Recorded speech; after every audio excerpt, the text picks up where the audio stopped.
This is the front garden, the front of our fence. And here you see John Cabot, who's one of the Explorer roses.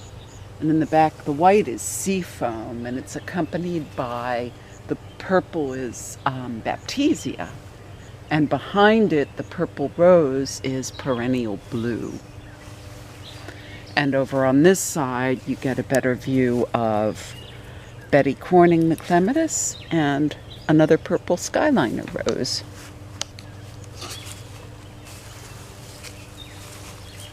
So this is the front garden.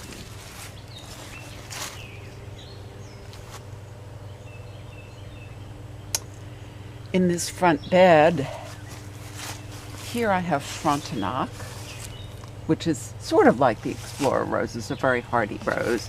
And hiding behind this overly tall phlox is Sophie's rose. That's an Austin, and which I think looks quite beautiful with that blue clematis. That is Gertrude Jekyll, and I wish you could smell her. She has such a beautiful, beautiful scent. Moving down here, this is the Herbalist, an Austin rose, an early Austin rose, and one that I love quite a bit. Down here, oh, of course, you'll see lots of delphiniums, which I love. These are delphiniums. The rose is called At Last. And above it, you see the flowers of Flamenco Rosita, and the beautiful blue clematis is called Rhapsody. Looking at the obelisk, the sweet pea is actually perennial pea, and it's just starting to bloom. And the rose with it is one of my very favorites, Climbing Pinky. Climbing Pinky is joined by Madame Isaac Pereire, who's a little past her peak right now, but she's still beautiful. And the clematis here is Arabella. Verdi, unfortunately, he's just about done, but you can see get a little piece of him. Over on this side of the path, we have Carefree Beauty. And the single purple is called Bays Purple. Down here, well, this area has Campanula, and this is called Pretty Polly Pink, Aunt Margie's Rose, and Baby Forax. And the small flowered one is called Garden Director Otto Linne. Quite sumptuous. You have the ingenious Mr. Fairchild. And behind him is the beautiful purple rose with the very unfortunate name of Out of the Blue. I don't like that name for such a beautiful rose. The delphiniums.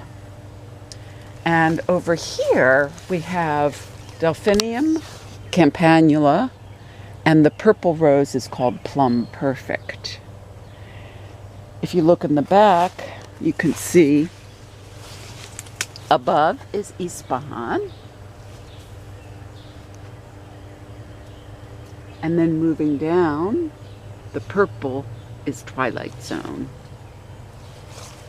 And in the back there, you have Easy to Please, and above it, one remaining bloom of Reine de Violette that is still looking pretty fresh. And I love Reine de Violette. She's one of my all-time favorite roses, and sort of the ultimate old rose reader rose. Here's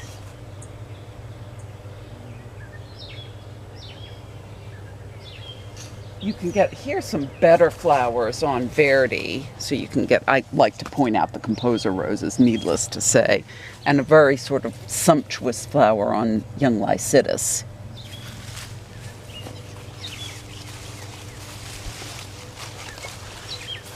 Over here we have the Wife of Bath. In the back, the little bell-like clematis is called Bergucci, and down towards the rose at the bottom there is Pretty and Pink Eden.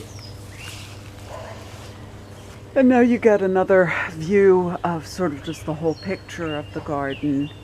The sort of magenta-y pink in the back there, climbing next to Ispahan, is a rose called Laguna. Up front here is a very beautiful rose, unfortunately saddled with the name of Mortimer Sackler, but we just call him Mortimer Snerd because it's really not his fault he's named after such an awful guy. This is Lavender Pearl, which is really turned out to be a climber. And down here I have these peach leaf bellflowers I actually grew from seed, so I'm quite proud of that. This white digitalis, or foxglove, has gotten to be quite a massive plant. I'll probably, if it lasts another year, I may have to divide it. And the rose tucked in there with it is called True Gratitude.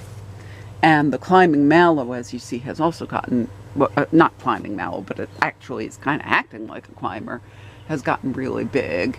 And the single rose you see up top there is Mozart, and poor Mozart is getting forced to be quite tall. He's being forced to be quite tall by the thug Caldwell Pink, who is just starting to open, but is a very beautiful thug. And here you also have Jasmina. A single rose that I'm very fond of is called Flamingo. And here is a mystery rose that I believe is Abraham Darby, but I bought it as something else but I think it's Abraham Darby.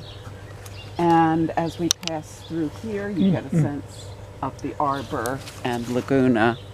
Which is where we'll pick up our next